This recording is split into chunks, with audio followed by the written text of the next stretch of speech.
Everything okay there? Yeah, everything's fine.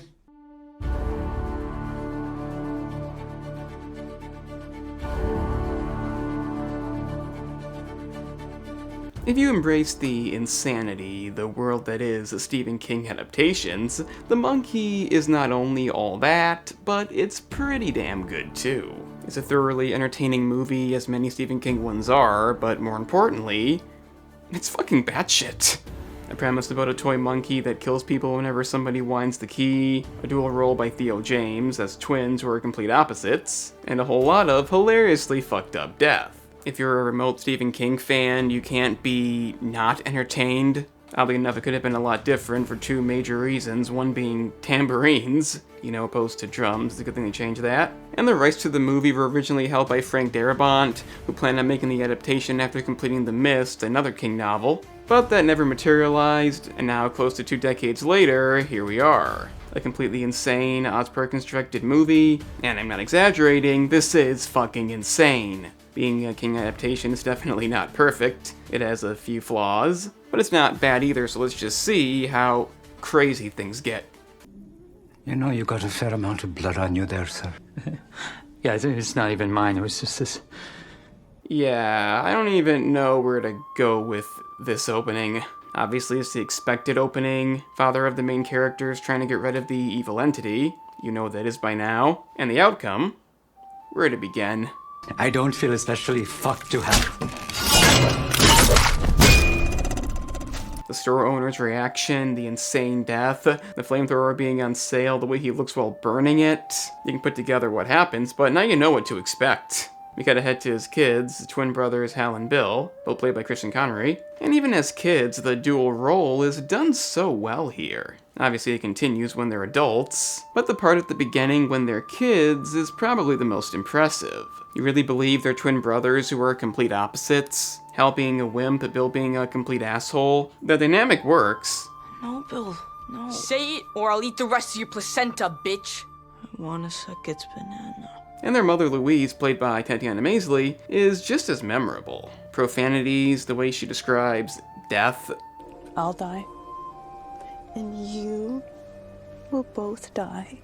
And all of your friends and their parents and all of their pets and everybody. One of the best scenes right there. This dancing bit happens too. It's not out of place. And given their dad clearly couldn't get rid of the monkey, he instead left it to them and took off. What an asshole. They decide to see what it does. And if you like hilarious death, this has that in spades.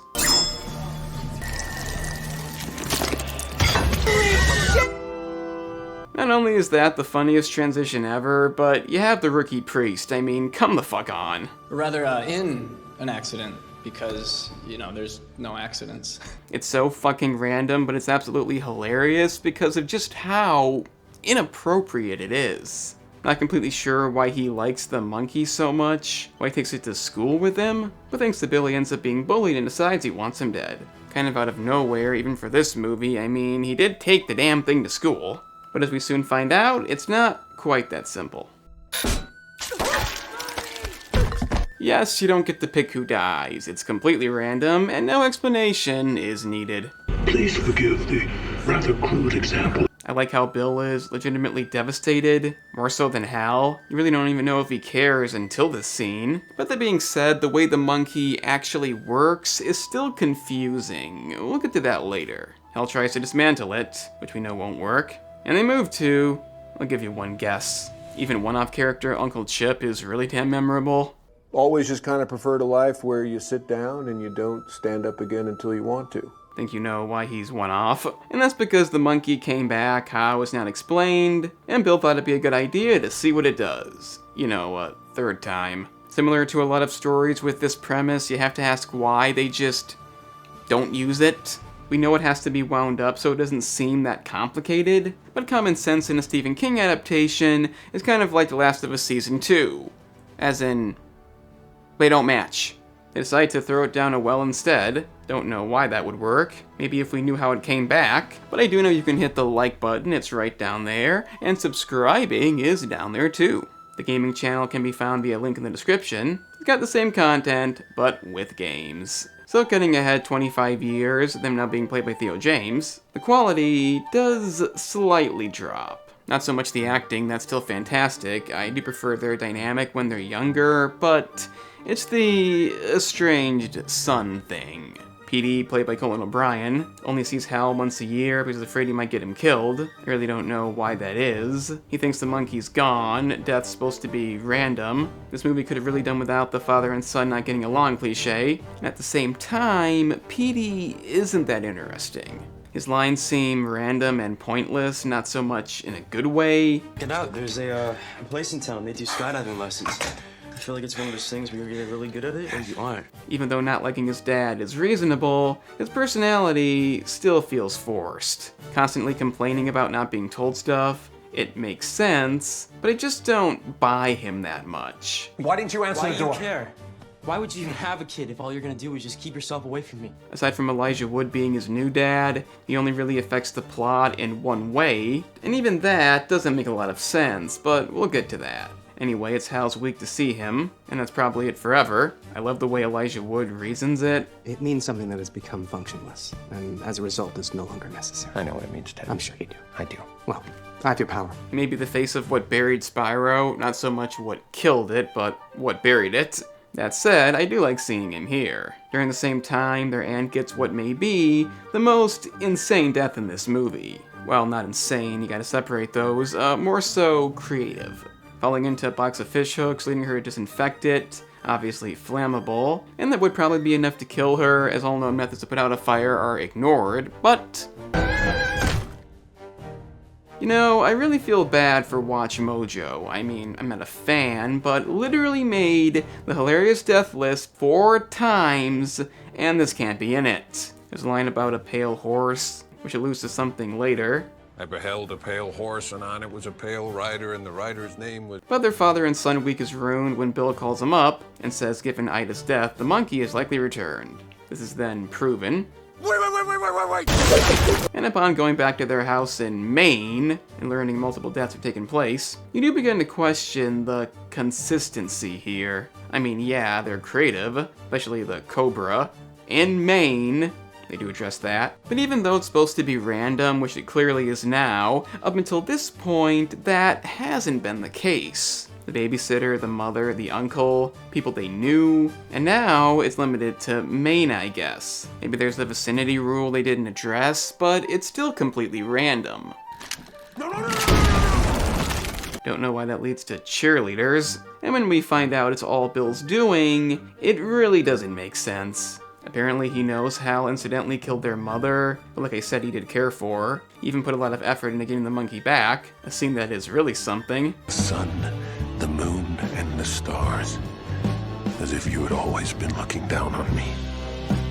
But again, why would it kill random people opposed to Hal? They could have done anything to explain this, said that it was purely evil and deliberately wouldn't do what you want. That would explain the random death. Somebody close to you first, but only if you don't want it. It's that simple. But failing to explain it whatsoever is an issue I can't ignore. It may be a completely insane movie, but you need some consistency. And behold, a pale horse. And his name that sat on him was Death. Well, at least that's consistent. I mean, it will be. Then when Hal deduces what's going on, Bill, for whatever reason, demands that Petey turn the key instead. The reason being so Petey can't be killed because those who turn it can't be killed, but why does Bill care about that? I get that he's lost it, but this means he could die, and what's this going to accomplish? Why would this make Hal's death any more likely? Speaking of, the guy who found the monkey for Bill wants it back. I mean, obsessively wants it back. It's not explained why, and this is why Petey is in the movie. So he can make him sneak inside the house, turn the key anyway, despite Hal telling him not to, with no convincing reason to do so. Probably just need a different touch. And when I said we haven't gotten to the most insane kill yet,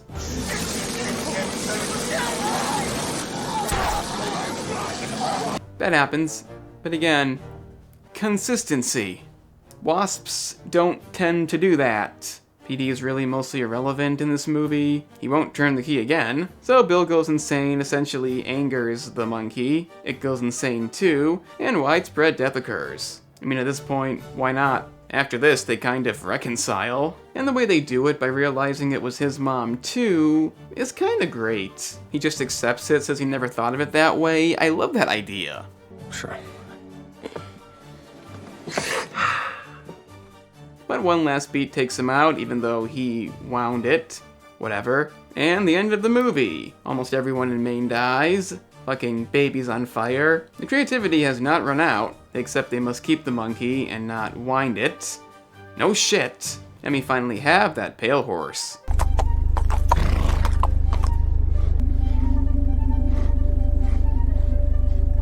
And that was the monkey. It's completely insane and still flawed, but that's really okay.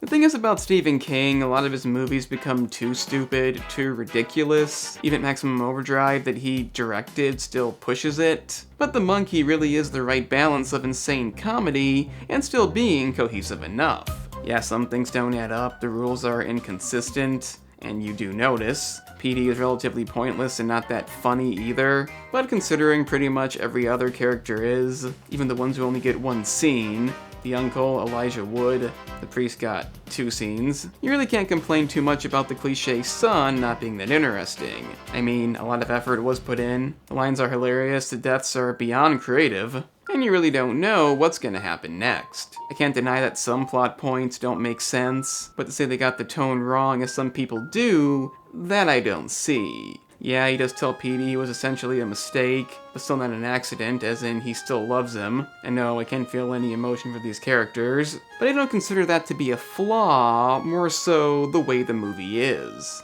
You don't need emotion and stuff like this, that wouldn't even be possible, but if the movie implies it, it isn't really a big deal. Like I said, not a perfect movie, but that isn't the reason why. The rest is pretty damn solid, and the dual performances are real impressive. Especially the kids, because there's more of it there. I may honestly prefer the opening bits, because more of the issues I do have seem to come toward the end. Still, it's not down to entertainment, that's all the way through. If you like Stephen King adaptations, you'll like this, and if you don't like them, you may still like this. Oddly enough, one of 3 adaptations this year. Look forward to those. But I don't think they're gonna top the insanity of this. The Monkey is a movie you kind of need to see at least once.